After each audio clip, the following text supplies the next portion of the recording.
Friends, colleagues and listeners, here we are again. We're still at the World Cargo Symposium in Dubai, and I've got the privilege, and it's always a great pleasure to be here with, and I always pronounce it wrong. Don't get me wrong, I can't even speak proper English, but I'm pronouncing it like Italian when I know it's Finnish, but it's Pertti Mero. Yeah, like Chris Notte. Chris Notte, that's it. Yeah, lovely, always like that, yeah. Listen, Pertti, though, it's really nice to have you. Now, Pertti's the CEO and the founding partner of Airport College. So one of the things I just wanted to touch with you quickly, when and how did you start? So we have 5 owners and background from the airline business, more than 20 years, 30 years, some of us. Yeah. Some 13 years ago, we simply were brainstorming that the industry needs something what we are now offering. Yeah. People need to be trained, they need to be well trained, they need to be trained in an efficient way, remotely, more sustainable way. Yeah. And that is why the Airport College exists. Okay, wonderful.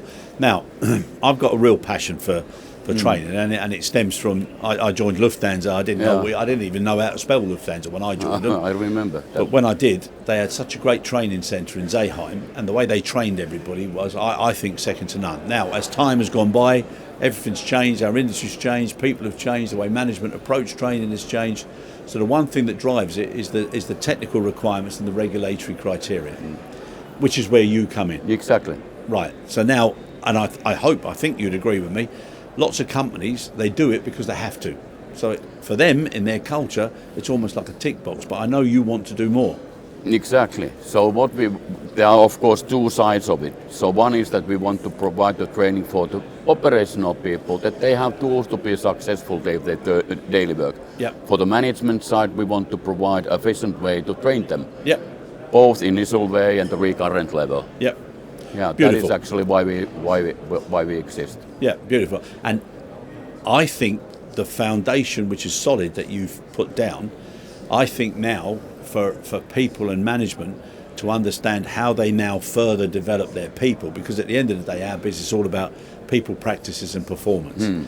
But if people take their eye off the people and the new pressures that all the newcomers are coming into the business with, we've got to start doing, something more for them.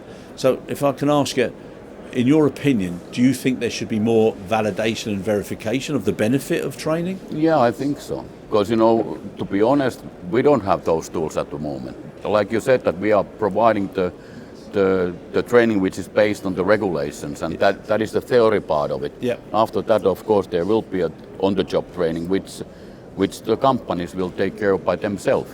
Yeah. And then the recurring training which takes place sometimes once a year, sometimes once in 2 years or 3 years. What happens between is something that need to encourage the people, the companies to analyze that.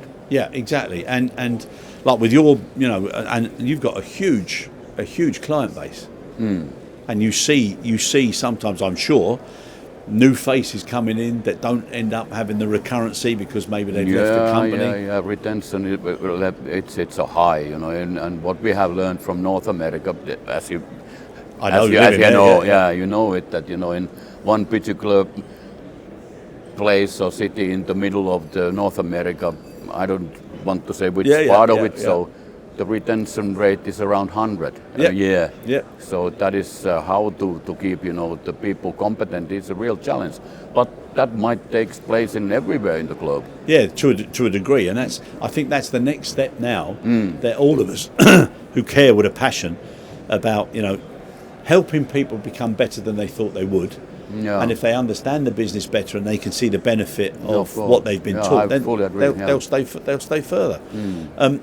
Do you think, with all the data and all the feedback that you've had, if you did a health check on the businesses, you'd find a difference between the culture and the DNA of the leadership team on how they approach the challenges rather than the leadership team who just do it because they have to? Yeah, definitely. And there are variations between the marketplaces. What is happening in Asia and what is happening in the States or the North America or South America and everything between.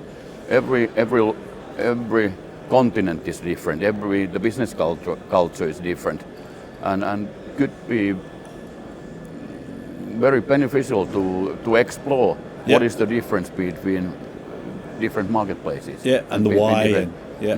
And consequently, the last question I've got for you is the obvious extension to what we're talking about is giving the senior leadership team and the influencers a different set of leadership skills so that they appreciate more what they could do rather than the pressures they're under and what they have to do. Yeah, of course, it's obvious that and those who are leading the teams need to focus, of course, on their duties. Yeah. And to make sure that the people who work in the team are able to be successful in their work, and how to create them to be better, and to have a kind of to manage the teams better. And know what is the skill level of them and how they will perform. Exactly, and that's that. Now you've hit on an important thing there.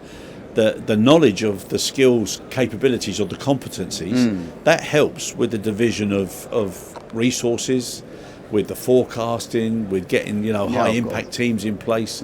Those are the areas that I think are worth exploring. Yeah, and this type of the information, what we have discussed is very useful when we are updating and creating our courses as well. Yep. That how they are able to adapt the better way the content. And that is something that we need to explore in the future, definitely. Yeah, and also for managers to understand the return on investment. Yeah, exactly. So that they encourage of great course, development. That's why we are selling the digital training course. It's more cost efficient than the traditional way of providing the training for the people. So. No, exactly. Listen, I wish you great success, and there's something I'd like to explore with you afterwards. But what you've done is great, and I think what you can do now moving forward with some of these focus points will be fantastic. Yeah, thanks, Chris. We are very proud of that what we have done it, and we have met several times during these years, and thanks for the encouraging words. So it's a pleasure. Well done. Great. All right, thank you very much for your time. Thank you very much. Really Thank you very much, it. Chris. Thank you.